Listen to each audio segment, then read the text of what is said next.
He's got the biggest balls we've ever seen. Oh, Pablo? He's got some Yeah. pretty big nuts. Yeah. He's got a huge penis. It's He does. like, It's this like a third the size of his body. oh my God. It's like you got this 4.3 kilo chihuahua. And we looked over one day and he was standing there and his pecker was touching the ground. And he was standing. And I was like, good God. Oh my God. And Luke's not even exaggerating either. It's sort of seeing it's massive. Made me feel bad about myself. How did you Yeah. guys find Bali compared to like Thailand as far as everything? Mhm. I have a love-hate relationship with Bali. Um, for me, I think Bali is like the wish.com of Thailand. Like I Yeah. love Thailand. And you know, like because when I went to Bali, I enjoyed it. It was fine, but I mean, Reese, you would know I got scammed from another fitness professional for thousands of Oh yeah, dollars. yeah, yeah. Yeah. Yeah. And while we were there, we lost our bank card and we had to move some money around. So we didn't have money for a few days. And then I had like $13 left in my name. And I was going to go to the expat store and buy a thing of coffee. So I'd at least have coffee for the 3 days. And I got pulled over by the cops and they extorted me and stole my coffee money. So, Oh my yeah. God.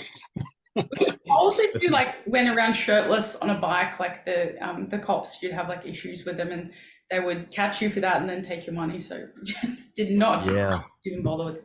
Yeah. Yeah. Well, the thing is, too, like, in Bali, because I'm tall and big, Reese, you'd have the same problem. We're like Godzilla. So you're We riding a stand out a bit, scooter. but there's so many Aussies there now. There are, but like when you're in the middle of the sea of little Asian people and you're like half a meter taller and they see you and you don't have a helmet on, they're like, "Oh, you!" And they stopped me and pulled me in and said, "You need to wear a helmet." And it's against the law to not wear a helmet. And I pointed out there and I was like, "No one's wearing a helmet." And they go, "Nope, nope, look, it's the law."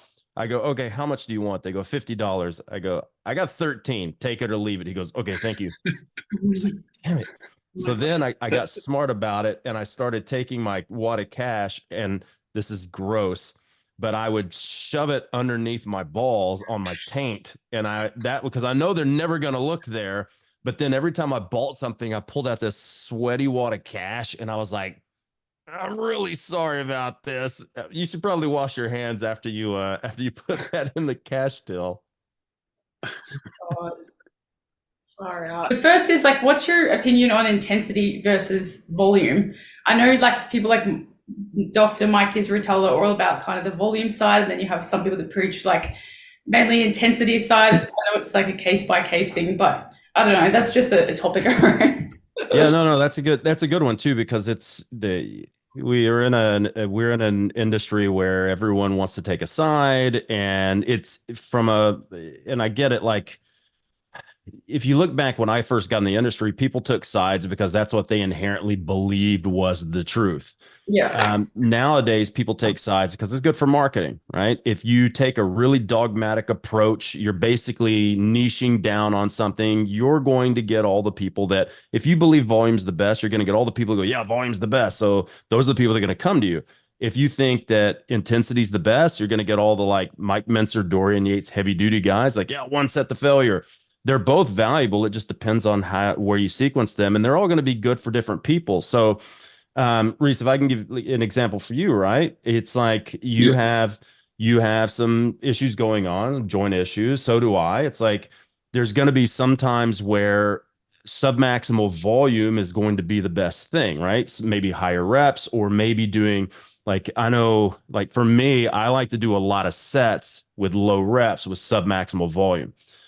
Reese is complete opposite. He likes less sets, more reps with submaximal or equal volume. You got to find what works for the person, right? So I've always been I'm very much a high fast twitch, high nervous system type of person. Everything I did other than men's bikini has always been like power and strength sports. So it's always been powerlifting, weightlifting, combat sports, track and field, things that are very violent, explosive, and aggressive. So I just as a kid, I inherently was either drawn to that or instinctually knew that I was set up for that. So for me, if I train like Reece does, I would lose all my muscle. If he trained like me, all his joints would hurt. So like I've been training him a few Yeah. years now. So it's like I have to look at it and be like, okay, I have to give him what he needs, not what I need. And I have to take his advice on what feels best to him. And I have to put my ego to the side and say, okay, he knows instinctually what works for him, which is like higher reps, less total set volume, and bringing up like volume over time. Whereas I'm the complete opposite. So I think they both have their place. And at some point you have to pick one or the other, because you can lift really heavy, but you can't do a lot of volume really heavy unless you're an absolute freak. There are people like I can do 10 sets of 3 and lift at 90% every single day, no problem, right? But I'm the outlier. I'm the person that you don't want to base. I don't want to base my clients on me. But you have some people that I've had guys that do, they do sets of 1, 2, and 3, and after a few weeks, they get sick. Every 3 weeks when we do that, they end up getting sick. They get the flu or they get ill or whatever. So I don't think I think if people say that there is one is better than the other, I think they're all full of shit.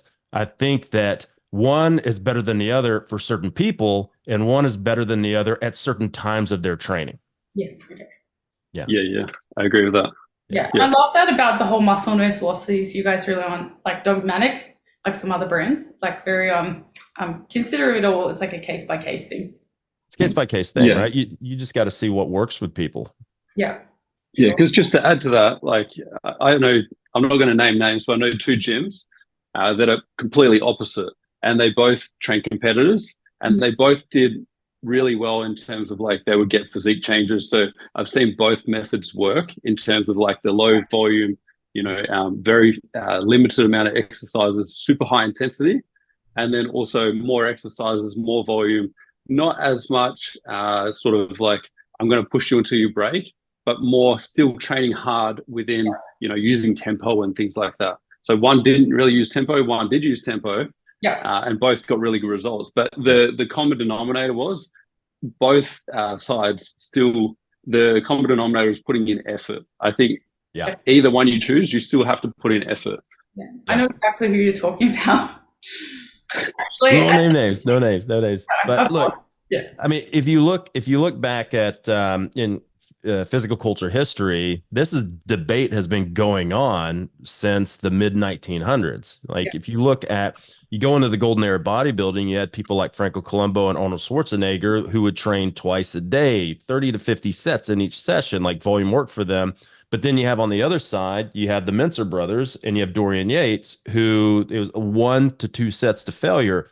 Now, the biggest difference between those two methods is when you're doing a lot of volume, you're not taking everything to failure. You're basically taking everything close, but we also have to define what failure actually means, because failure could mean a lot of different things.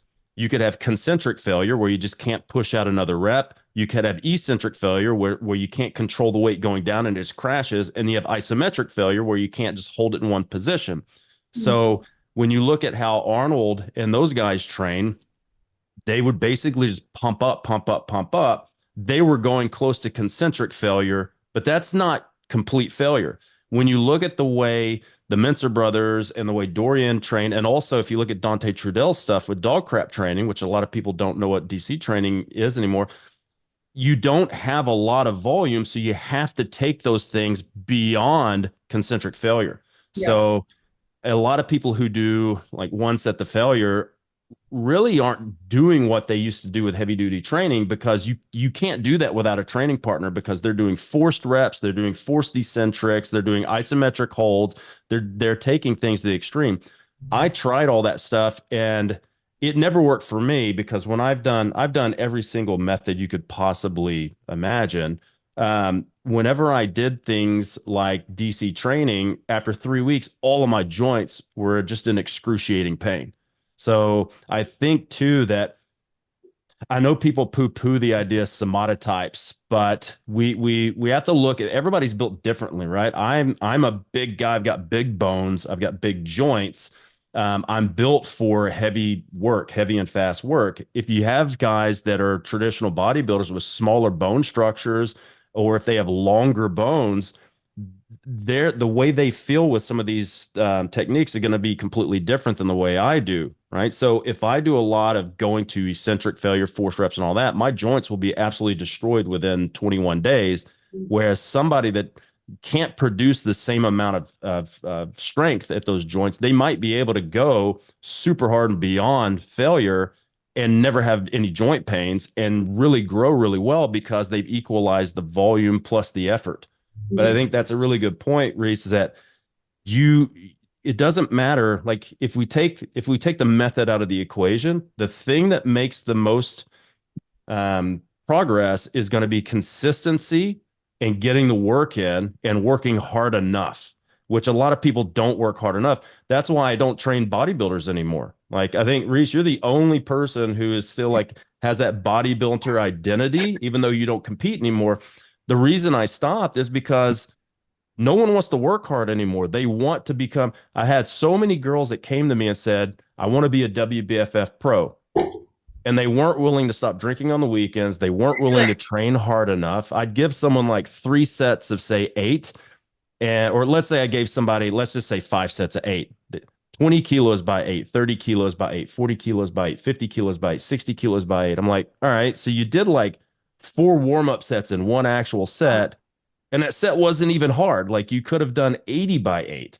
So I said, fuck it, I'm done. I'm done training people for bodybuilding competition because they're all pussies these days. You can train me. I love training with intensity. Man, give me another rep, I'll go until I can't do them anymore. Like but that's the thing. Like you are the outsider now. You are the outlier. Like people don't want to train that hard anymore. It's absolute. They're trying to figure out how to do things in a way where they can try to get results by not actually having to push their body past the point where it wants to go. And if you want to build a championship physique, you have to be willing to push yourself to a very evil, dark place, or get on stage and not look good. We've taken getting the most out of the least a little too literally now, haven't we? Yeah. So people are getting really fanatical about like biomechanics and these perfect positions for all these lifts and all this stuff. And you see these guys, usually they haven't done enough like just brute strength work long enough to build a nice foundation. They go straight to like really trying to dial in on certain areas and positions, and they wonder why they're never getting stronger. It's like it's very much like the people you go to the gym in January and you're going to see all the people that start walking on treadmills, and a year later they're still fat because they're still walking on the treadmill and they've never increased the intensity of their conditioning. You see the same 3 bros. There's always 3 old dudes that train together, and they've trained together for like 10 years. And they're still at the same strength level as they were 10 years ago because they spend all their time talking and they never put more weight on the bar. Like everything needs progressive stimulus to get a progressive adaptation.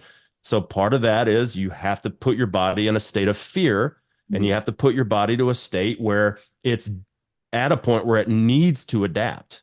But you have to do, at some point, you've got to do stuff that makes you adapt, which is a stronger stimulus. Absolutely. It reminded me of like, I was listening to a podcast by Dr. Rhonda Patrick the other day, and she was saying like training is like the one best thing you can possibly do to your longevity. And like training really does so many better, like, because we're supposed to be pushed. You know, our physiology is like supposed to be pushed to the limits, but people don't. We're now like so sedentary in desk chair, like we don't push ourselves anymore. Yeah, no, that's right. People don't want to be uncomfortable anymore. And the thing is, like, and not everybody has to, right? So if we look at different demographics, if you're training a normal Gen Pop person, just going in and doing something is going to be really good. And that's going to carry them through for a couple of years. But if they ever want to take their body to the next level, they're going to have to do a little bit more, right? So, you know, I own a Gen Pop gym. It's like the most Gen Pop of gyms you've ever seen. People are there, not really. You have a couple of people that are there to actually get stronger and change their physique. The rest of them just want to feel better, look a little better, and kind of offset, do damage control from the pizza and beer on the weekends, right? So do they need to come in and thrash themselves? No, because at least they're doing something.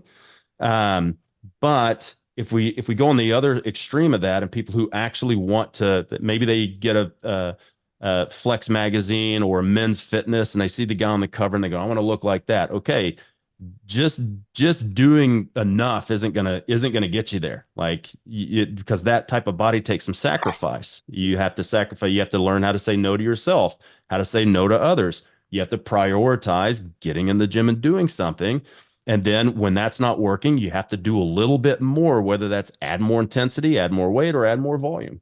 Definitely. Because I know you don't train anyone face to face anymore, Luke, but would you agree that the big difference between like a competitor and a general population client who, wants to improve, but they don't necessarily want to go on stage, the biggest difference is those competitors, you're going to push them a little bit harder in the gym and they're willing to go there. They'll go to that place. Yeah. The program as a whole isn't that different. Like, there's going to be differences, but it's more they're willing to go to that place where the other person isn't. So they're able to take their physique to a place that the other person isn't able to go. Obviously, nutrition aside as well, that's a separate topic. Yeah, they're willing to, they've gotten to the point where they understand that it takes some discomfort to move to that next level, right? It's training, it's physical labor, it's work. It's not supposed to be easy. If it was easy, everybody would have a nice gnarly rig. But that's why you see so many people that they train and they don't get results, is because they need to learn how to push themselves just that extra percent every time. And when that feels comfortable, that extra percent. And this isn't just with like weightlifting, it's also conditioning. If you want to get more conditioned, you have to start producing more power while you're doing it, or you have to go a little bit longer. If you're lifting weights, you have to add that extra 0.25 kilos. You have to do that extra rep. Maybe add that extra eccentric lowering when you can't do another concentric rep. Maybe add another set here and there, add another day, add a little bit more freeze. There's a lot of different ways we can measure progress. Move the bar a little bit faster. There's a lot of different things, but at some point you have to understand that some of that burning and some of that, like, ow, this doesn't feel really nicely. I mean, that's how you're going to make your body respond. Like, if you just keep doing the same thing, that's often when it's just starting as well. When you start to feel that discomfort and you stop, it's like, okay, we're actually making progress now. And then as soon as people feel that, they're like, okay, now it's time to stop. Absolutely. Yeah. And that's one of the things. I think I was so far away from Gen Pop because when I was traveling and teaching, and I was training a lot of like high level bodybuilders, pro bodybuilders, WBFF. I was training Olympic athletes, fighters, and all that. I lost touch with like the people that we normally train. Like, when I went back to training a lot of Gen Pop people, I didn't realize how bad, like how fucked up they are. So it's like, when we bought our gym, I was the only person that was qualified to train. So I was up there like 90 hours a week for the first 3 months doing all the coaching. And I realized like a lot of Gen Pop don't understand the difference between pain and discomfort, especially in Australia, because they would be, let's say, a triceps press down. They'd hit 12 reps and they're still like, they're pumping them out and they stop. And I'm like, why'd you stop? It burns, it hurts, it's pain. I'm like, that's not pain. That's just burning and discomfort. You're now getting to the reps that actually matter. So I had to teach them the difference between pain and burning, or pain and discomfort, or pain and fatigue, because everything to them is pain. Well, the classic one, Luke, is it said 12 reps. Yeah. Oh, yeah. And that's why you've seen me do this. Sometimes I'll just put AMRAP on there because I need to figure out if that person is stopping because they're in the rep range, or if they're stopping because they actually can't do any more. But this is why, like, especially for people who are doing online training, it's really important to get videos of your clients. Now, you don't need videos of everybody. Like, Reece never sends me videos unless I ask for specific ones, but he knows how to train. Like, he knows how to, I don't need to see that. I just need to know if something doesn't feel nice. And if it doesn't, maybe I want a video and I can kind of see what's happening.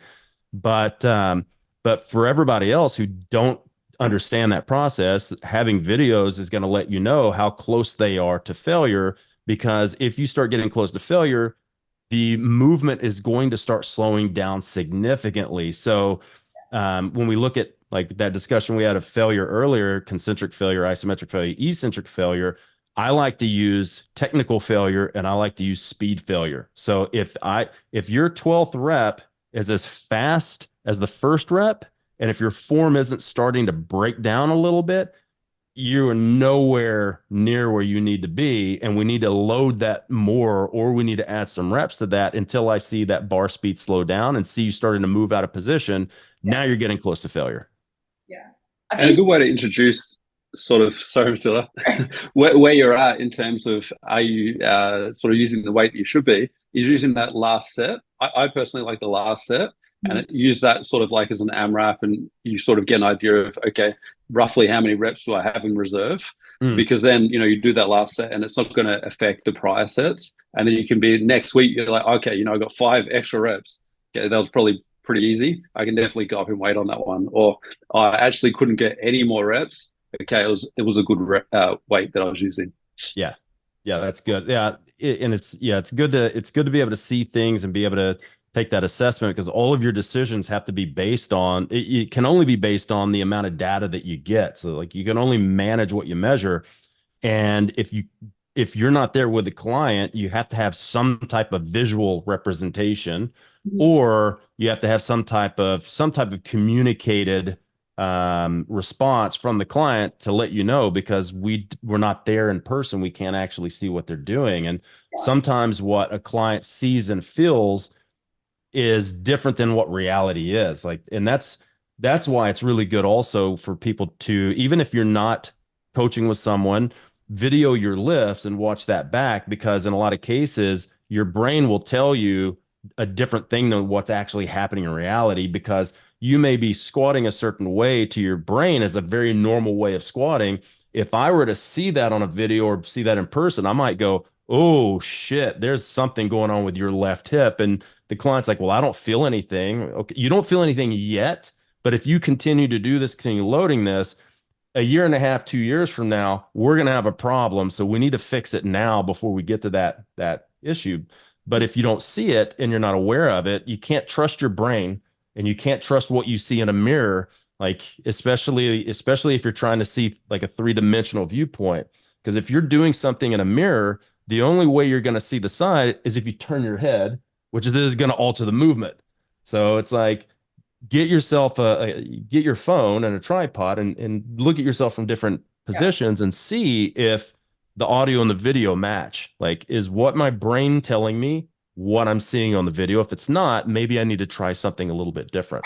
Yeah. The biggest struggle I think I have is getting my clients to send through videos. I need to make it like an absolute non-negotiable with those. But I think a lot of, especially Gen Pop people, they struggle to like film themselves in a busy gym environment with a tripod, which is definitely understandable, but it means they don't send through videos frequently.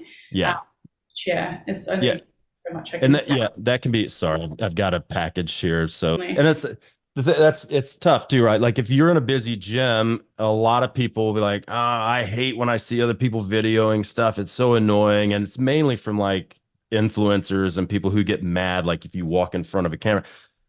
But if you just do it in a polite way and you don't bother anybody, people should feel comfortable videoing themselves if it's part of like getting better. And they need to understand that it's okay. Just don't do it in a way that irritates or gets in the way of everybody else, and you're going to be fine. Or maybe even go to the gym at a time where the gym's not busy and just film that one movement so that your coach can actually see what's going on. Yeah, definitely.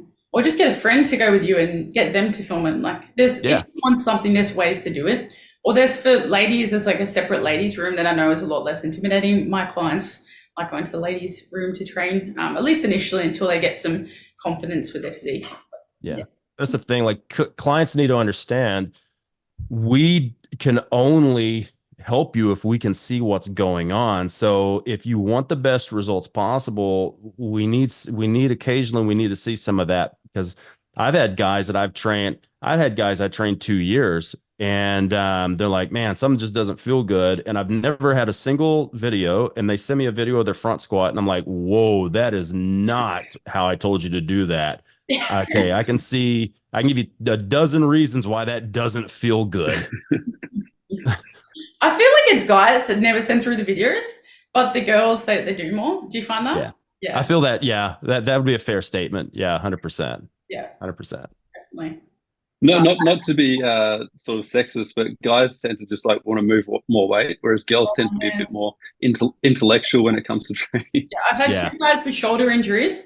One, like, they refused to go to like a physio. I'm like, you need to send me through videos. He's like, no, I'm just going to try and train light, and hasn't been progressive overloading, just taking it easy. I'm like, you need to see a physio. You need to send through videos, please. Yeah.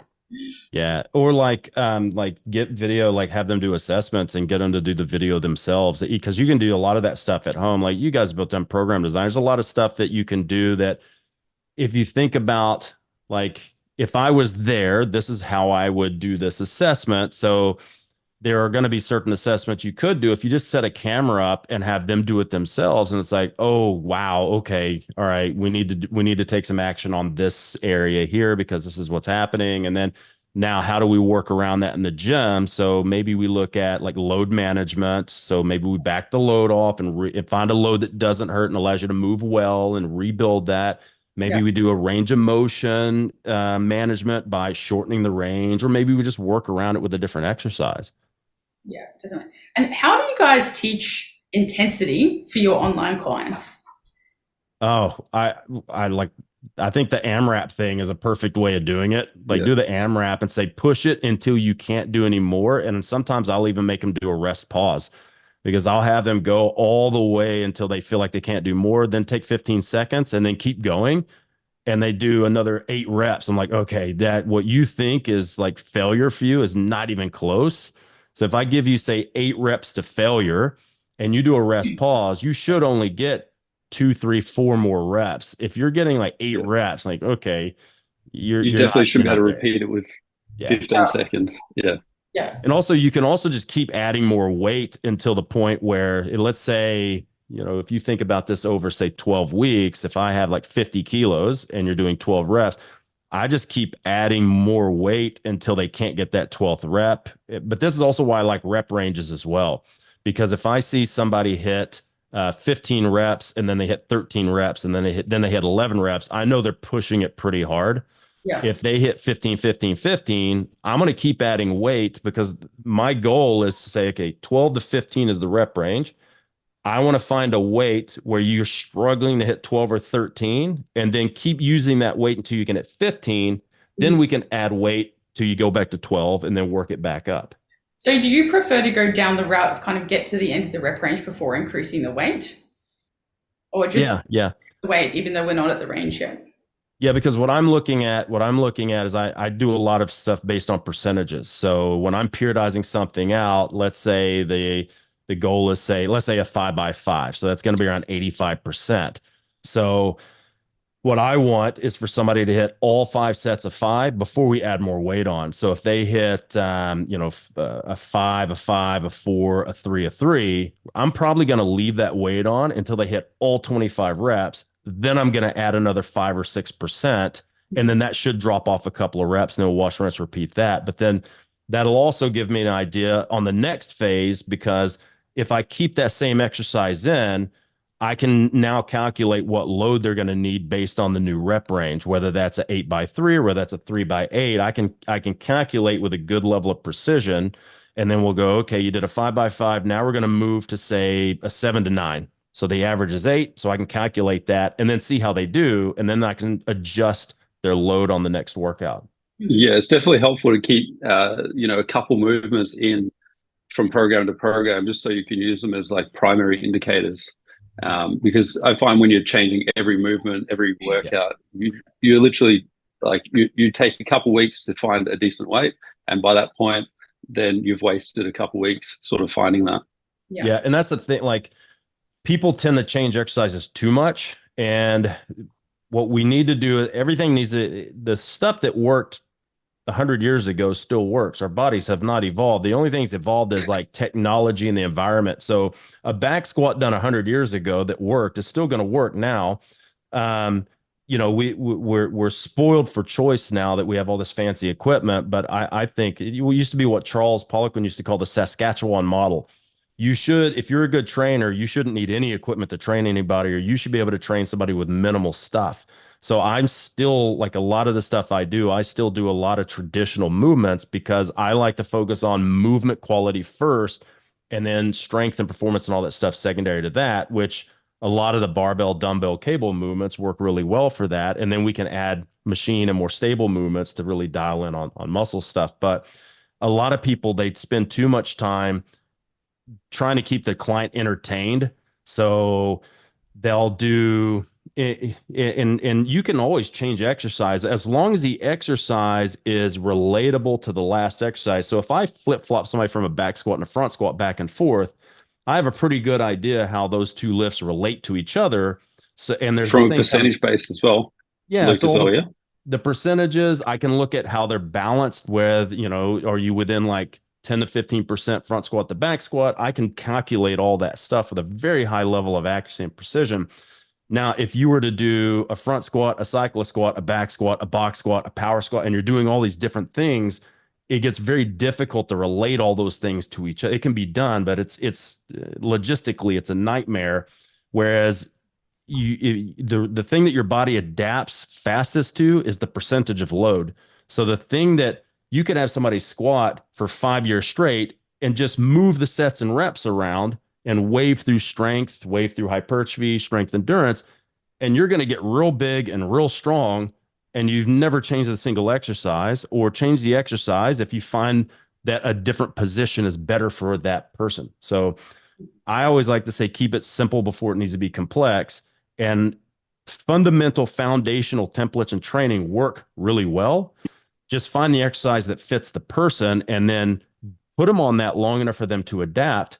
Because what a lot of people will do is the minute they start getting really good at the exercise, they switch them to a different one. It's like, wait a minute, you took 8 sessions and now your squat's actually going up, and then you switch to a leg press.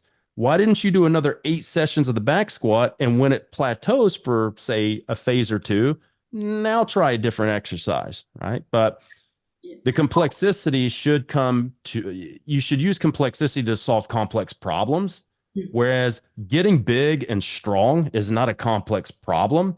Having a hip impingement and a back pain, that's a complex problem. So that's where we need complex solutions. Definitely. Like Reece, I know you mentioned that for some clients you'll run programs for as short as like 4 weeks, but with my partner Jacob, he'll typically run programs and carry them out for even like 15 weeks, depending on how the client's progressing. I struggle kind of in between because like obviously with Gen Pop, they want a little bit more variety and they get bored very easily. So you want to like spice things up, but also allow them to keep progressing on what matters. So maybe I'll just change out a few isolations to keep things interesting. Yeah, it's more the accessory lifts that I'm changing sort of program to program if it's more frequently. Yeah, that's perfect. Look, and that's the thing with Gen Pop. Like, we'd love to use beautiful, periodized, scientifically based, like under the bar, scientifically based and literature based stuff. But a lot of times that's really fucking boring, just getting the shit done. But a lot of Gen Pop people don't understand this, right? So it's like they want to do different things, but that stuff can be sequenced in. So like Reece said, having proxy lifts, like these are, what are my fundamental lifts that I use to gauge progress with most of my people? Some type of squat pattern, a deadlift pattern, overhead pattern, vertical push-pull pattern, horizontal push-pull pattern.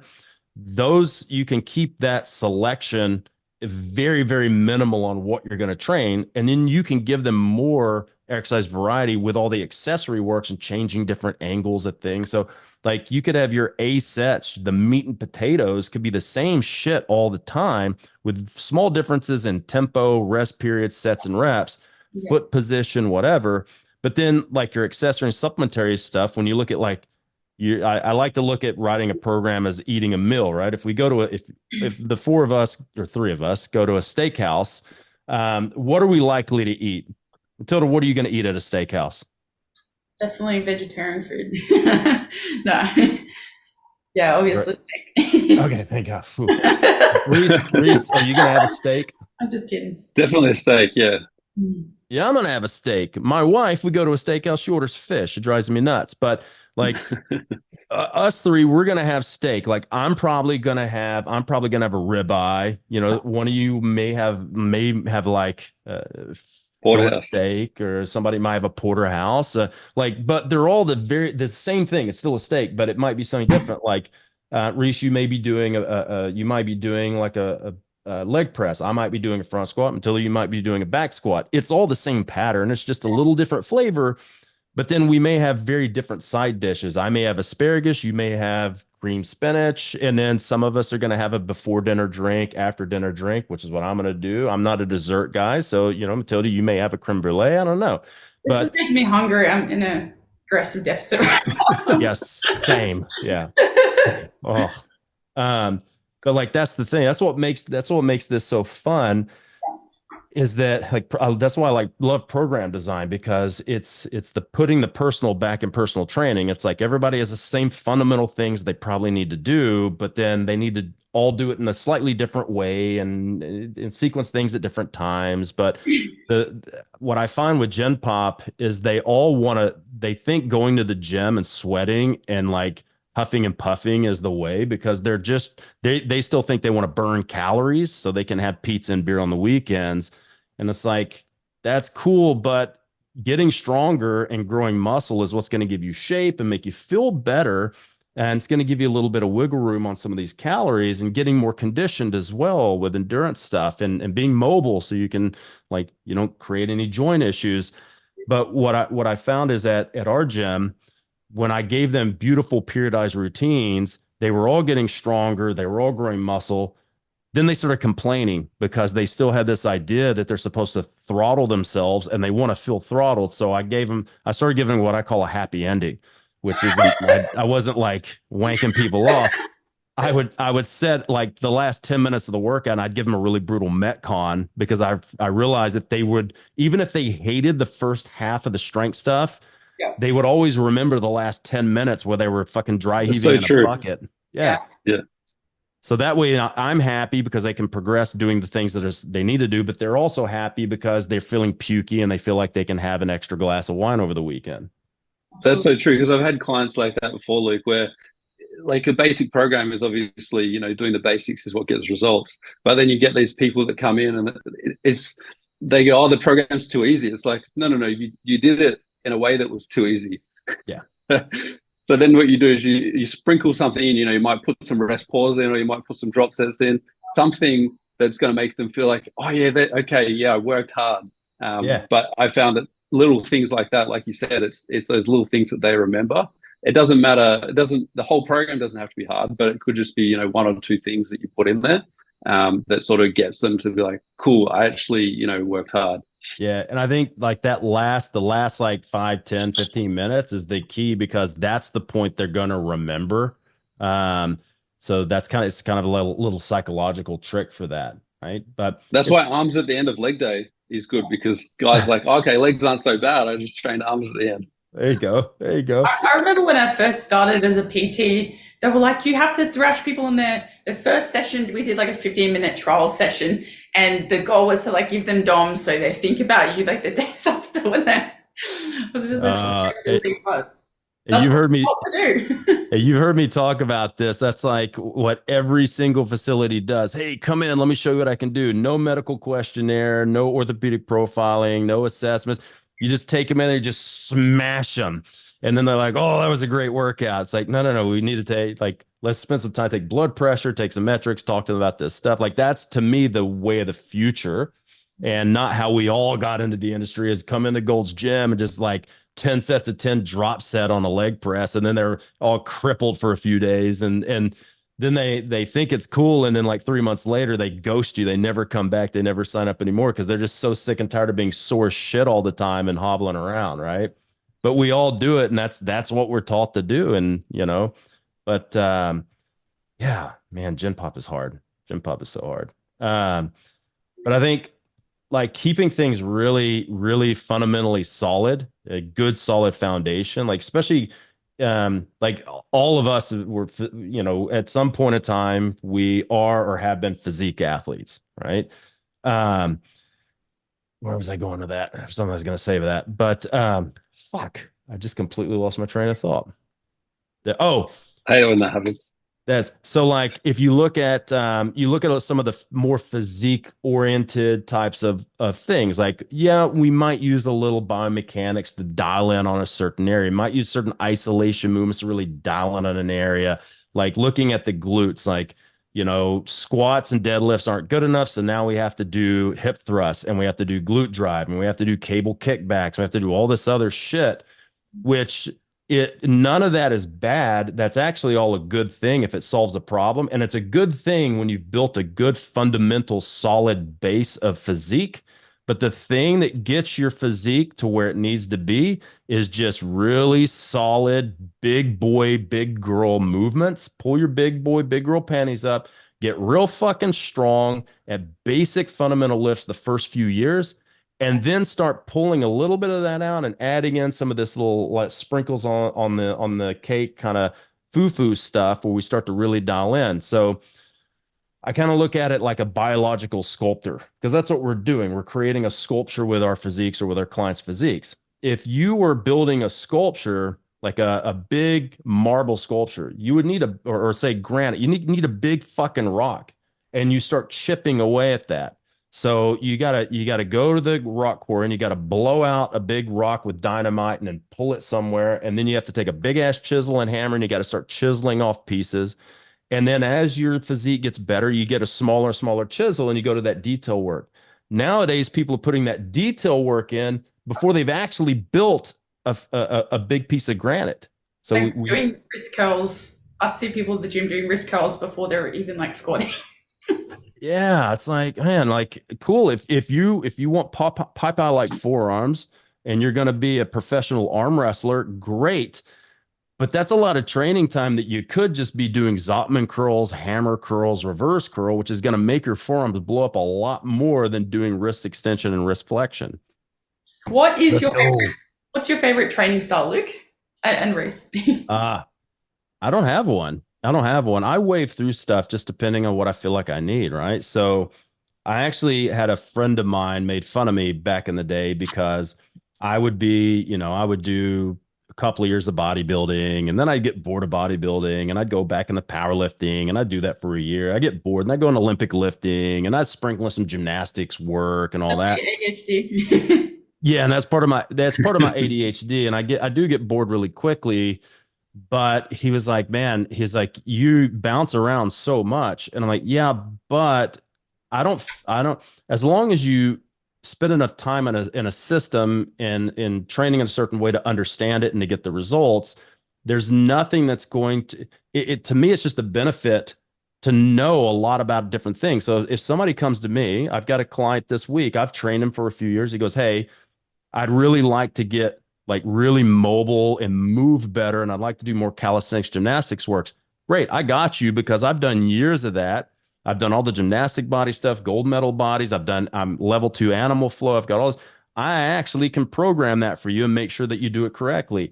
I was a competitive power lifter. If somebody comes to me for powerlifting, I got you. I've never competed in Olympic lifting, but I've done years of both Eastern European and Chinese weightlifting myself.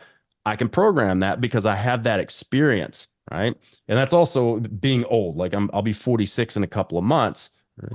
Oh Jesus, less than that. So like I've had a lot of time to be able to do years and years in each of those segments. So I go through different periods. Like right now, I'm getting ready to do a triathlon, and I decided to do that because I suck at it, especially the swimming, and it gives me an excuse to get good at swimming, which is a shame because I live a 10-minute walk from the fucking ocean in Brisbane, Australia, which is like a beautiful beaches, right?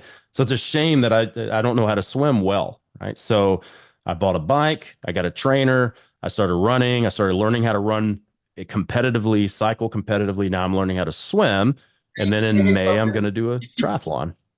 What's that? That's so David Goggins now. Kind of. Yeah. that's so true. Like it's important that you experience it before you actually give it to someone. Because I'm a big believer on that. In like, I had a client do a bodybuilding show, and then after the bodybuilding show, he's a big dude, and he was like, "Now I want to do a marathon." I'm like, "I'm not the guy for you. Like, Yeah. I could probably do it, but I'm not that guy, and I don't want to be that guy. It takes the Yeah. whole level of humility to be able to step aside and not just take clients on for stuff you don't feel confident with. Like, if anyone comes to me at Pro Raw for powerlifting, I'm like, no, referring you straight to this person. They can take that on. I'm not going to handle that. You're just going to get a shit service for powerlifting. Like, no. Yeah, and I massively respect that you guys of saying that, because there's so many, even my students will do a mentorship and they're like, hey, this guy wants to do jujitsu competition. What do I do? And I'm like, you don't train them. What you do is you give them to either me or someone else, and you basically shadow that person and let them train them while you learn, and then you pick it up when you actually know what you're doing. And if you're going to do that, start taking jujitsu so you're familiar with what's happening, right? So massively important that you actually know, because you get people that really know what they're talking about. They get imposter syndrome, but then you have the people who take on people that they shouldn't be. Those are the real imposters. It's like, this person is paying you a lot of money to direct their health and fitness in the way that they want, and you actually have no idea what you're doing. You're basically just reading through books trying to figure it out really quickly, while your client is paying you to be an expert. So I massively respect that you guys say that. I had a client actually, we've been together for a year now, but his old coach, he's like, I need help with nutrition. He did his training, they were kind of like friends. And his coach put him on maintenance calories for the entire year. He looked like he barely even trained when he came to me. He's like, but that whole time, like, I asked, do you know anyone that does nutrition? He was like, no. But he was a real estate agent guy. And he's like, if I knew someone that did roofing or something, like, I would go out above and beyond to find someone for you. Like, this person just kept them on maintenance for the entire year. That's it. Like, yeah, you have to build that network. I remember, like, this is years ago, probably back in 2008, 9, something like that. So I went to, I did my first PICP1 with Charles in Chicago, and I met a guy named Brad Davidson. Brad was, he trained a lot of Major League Baseball and minor league baseball players. And a couple of years later, I was working at Gold's Gym, and all of a sudden, I hate baseball. Like, I played baseball when I was growing up. It never did anything for me. All of a sudden, I had like 5 or 6 baseball pitchers. 3 of them had Tommy John. They're like 15, 16 years old. Their parents are asking me to fix their fucking elbow and their shoulder so they don't have to have surgery. I have no idea what I'm doing. Like, I can figure it out because I do sports and performance, but I didn't want to sit there and have to do, I needed to find out from somebody who was an actual expert. So I called Brad and I said, hey, what do I do? And I paid, well, actually I didn't, I paid him later with advice. He just helped me out. And he says, do these tests and let me know what happened and do this. And he helped guide me to get these guys to where they didn't have to have surgery and they got better. So then years later, he ended up training a couple of the girls from The Biggest Loser. They didn't want to train at the ranch. They were tired of all the bullshit. So they went and trained with him, and he called me and he said, hey, I don't know anything about physique stuff. Can you help me? So I paid him back by helping him with that. So if you don't have the expertise, either pass that off to somebody or pay somebody to help you with it, or let them handle it and you shadow them. But coaches have to get better at doing that, knowing where their scope of knowledge and where their expertise ends and where they need to refer to someone else, which is, you always need to have a good network. When we do our courses and our classes and they're in person, I tell everybody, look, there's a lot of people in the room with a lot of different experiences. They train different clients. Everybody network, because one of these people may actually be the person that helps you out in the future. So everyone be social and network and be friends. I have the best naturopath, and I refer her out to all my clients, and she just fixes up any gut health issues. She's amazing. Yeah, good. Well, question for you, Luke. Yes, sir. This will probably be a good question. So Matilda asked me this question where basically, and it does happen from time to time, you get people that don't like certain professions. So this basically, the client had a little bit of hesitancy to see a naturopath. So how would you sort of say someone comes to you and they've got these underlying issues, and say for instance, in this example, you're not able to help them, and you're like, you should see, this naturopath, and then they're like, nah, naturopaths are woo-woo. What would your sort of response be? Well, I would tell them, I would tell them, look, we can say that about any industry. Like, okay, so I can show you 500 coaches that I would refer somebody to in Australia. I can show you the rest of the industry I would tell you isn't worth a sack of shit. So like, you go to the gym and you can see, and Gen Pop don't know the difference between a good personal trainer or a good coach versus a bad coach, right? Until they get coached by somebody who actually knows what they're doing. And they're like, holy shit, I spent a lot of years paying somebody who didn't know what they were talking about. You see the same shit with doctors, see the same thing with physios, osteos, chiropractors, naturopaths. And some of the worst nutrition habits, and like I'm shocked until I got doctors as clients. I'm like, what? You don't know, like, basic shit. They don't get taught. Like that's not part of their job is to keep people alive and try to keep them from dying. It's not really to be preventive medicine or nutrition or training, right? So that's what I get so aggravated when a doctor tries to give my client nutrition and training advice. I even had you shouldn't have that creatine, Luke. Shouldn't have that creatine. Oh God, it's gonna kill your kidneys. You're eating too much protein. But yeah, I mean, people that are getting advice, they also need to do the due diligence and get multiple opinions, and then man, you've got a fucking supercomputer in the palm of your hand. Go look and try to figure out what's going on and find the expert, because with the whole naturopath thing, there are some kooky fucking naturopaths, but there are some really good ones. And it's not fair to put the really good ones who do continuing education and have other specialties and backgrounds in with all the rest of them. And I can tell you, Zoe, my wife, is doing, she was going to become a naturopath. So she was like, I want to be a good naturopath. She loves the science. She loves biology, biochemistry, all that. She started on her naturopath route and switched to clinical nutrition halfway through because the girls that were doing naturopath weren't taking the scientific stuff as seriously as they should, and just wanted to jump into herbs and crystals and chakras and Mercury in retrograde and all that.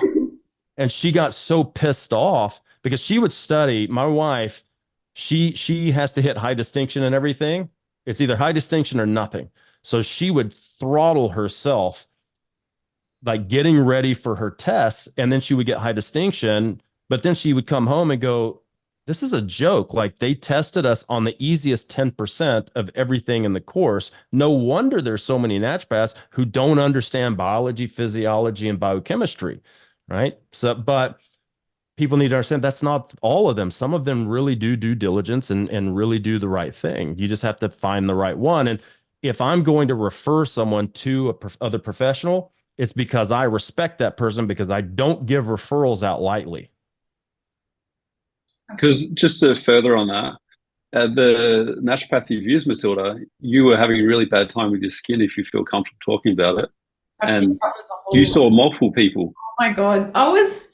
It got to, like, it was so bad. I woke up every day and, like, I didn't even want to wake up because it was just like pain, and no one knew what it was. It was like all of a sudden I went to Bali, and then like 4 months later, I came back and I started developing this rash. I thought it was because I had an allergy to nicotine gum maybe, but it started as like a spot here, and then it spread. My entire body was like completely covered in eczema in a span of like 12 weeks.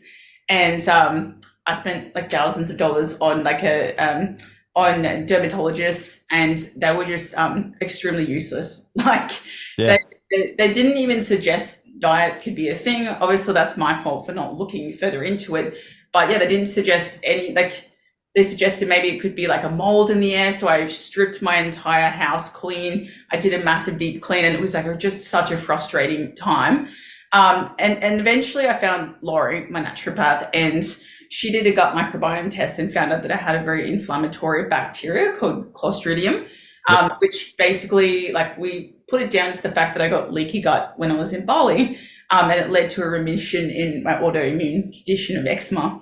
And then, shit went crazy, and it took such a long time to realize like what to eat. For that, it wasn't just like eat fruit and veg and meat. It was like you can only have certain fruits and veggies that aren't high in histamines or like lectins, and oh man, it was just crazy. But after that, I think I really lost faith in conventional Western medicine, and it really taught me to like question things. And because I always just thought they've got our best interest in us, but it turns out like a lot of it's just very corrupt. Like they get funded by medical companies to sell shit. I ended up having an argument with I walked out on the head of the dermatologist office, I think at a hospital here, because he was like, oh, well, nutrition's just a Band-Aid solution. And I was trying to... Nutrition's the Band-Aid.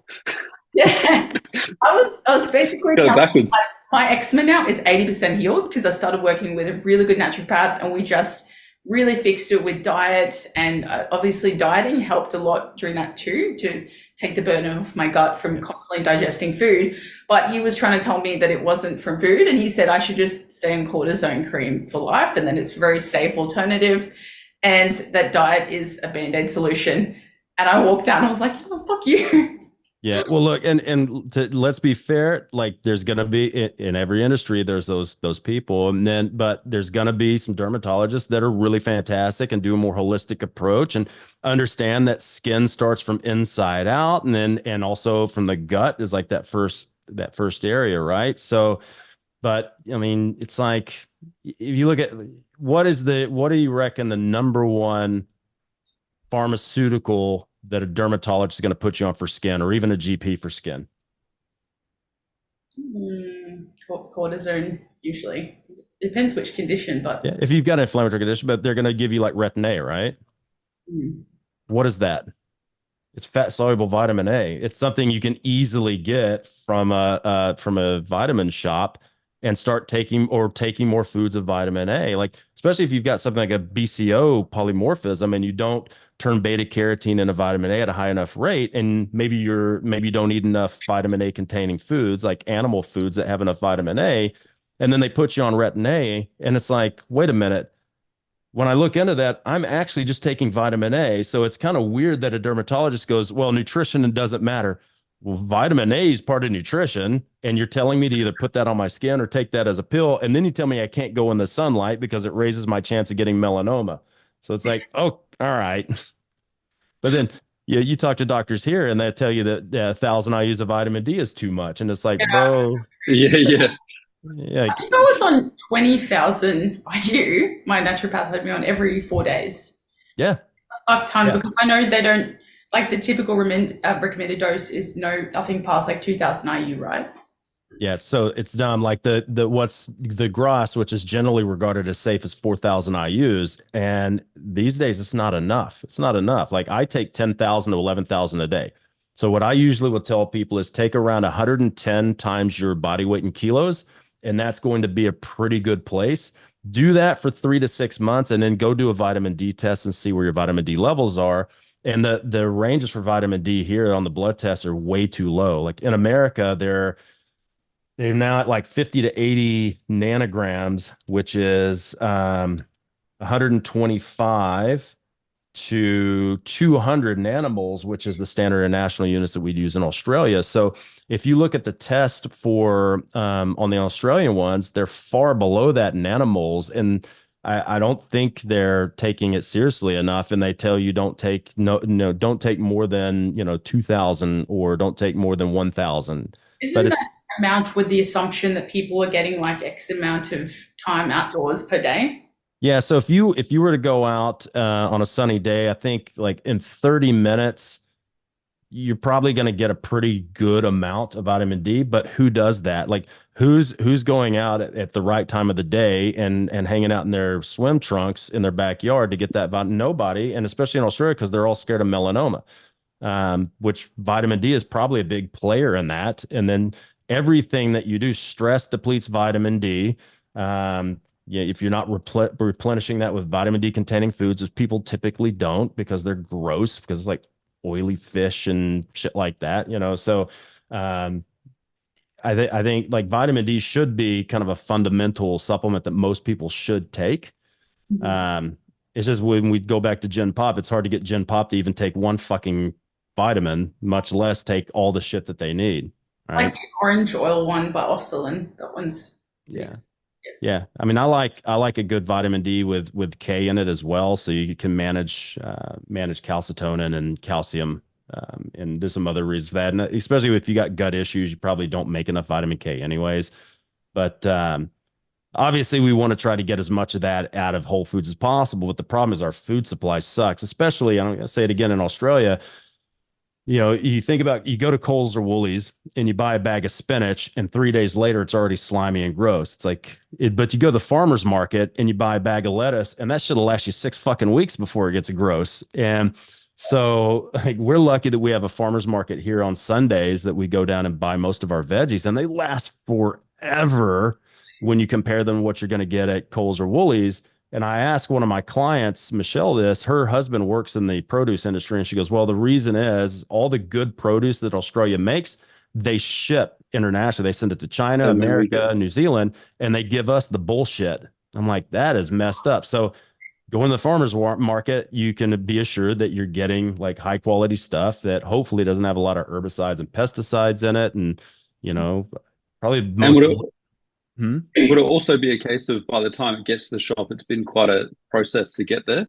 Like, it's been a decent amount of time. Yeah, they've had to transport it. They've had to gas it to keep it. They wax the apples and all that. I didn't even know. Like, this is actually something I was today years old when I found this out. Like, I go to the farmer's market, and they have unwaxed apples, and they tasted completely different than what I get at Coles and Woolies. And I'm actually adamant about not buying stuff from Coles and Woolies right now because all the price gouging that they've been doing. So, I'll go to the butcher, or I'll go to Aldi to buy my meat because there's no price gouging. The only problem with the butcher is it's too expensive. And I'll try to go to the farmer's market and get most of my produce there. My dad, he's American, and he used to bin dive at Coles and Woolies. Oh, fuck. He'd bring home like caviar and stuff, and it's like, Dad, you're so embarrassing. But he used to bin dive. That's pretty smart though. You're bin diving for caviar. That's pretty smart. He'd come home with so much stuff. I'm like, Dad, you're so embarrassing. It was like literally chucked out that day perfectly fine, and then they eventually caught on to what he was doing and started locking the bins. Jeez, yeah. He's pretty smart for a while, but it's I find it so insane that no one can afford anything right now, and they're price gouging and seeing record-breaking profits while everybody's suffering. It's like, I heard that. You, and then they throw half the shit away because they can't sell it. Yeah, ridiculous. It's insane. Breweries used to be like $3 a couple of years ago. Now they're like $6.80. Dude, when I first moved here, because I like beef cheeks. Like, I like to make nice braised beef cheeks. They were like $9.99 a kilo, and then they put that shit on Food Network, and every like middle-aged white mom in the world started making beef cheeks, and now they're like $25 a kilo, and that's one of the cheapest parts of a fucking cow. No white people ate that shit until they put that shit on Food Network, and it makes me so mad now. So I shouldn't say this. I've been eating a lot of goat lately because you can still get goat really cheap. But I guarantee you, the minute white people start eating that shit, it's going to be $50 a fucking kilo. You can't post this, Matilda. So everyone's going to say to you, goat. You got to bleep that out. Yeah, no, that's why. Well, that's like celery. Celery. Everyone was having celery juices, and then celery went through the roof.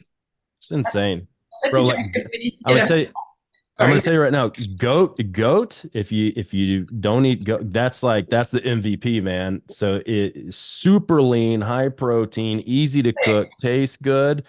Like, especially if you do like food elimination diet and eat a lot of beef, but you want a different red meat, man, switch to goat. Oh man, carnivore is a whole other topic we'll get onto. Kangaroo. I'm a massive fan of like using it myself and clients. It's like free range and it's super lean. The kangaroo patties with sugar-free ketchup are so nice in deficit.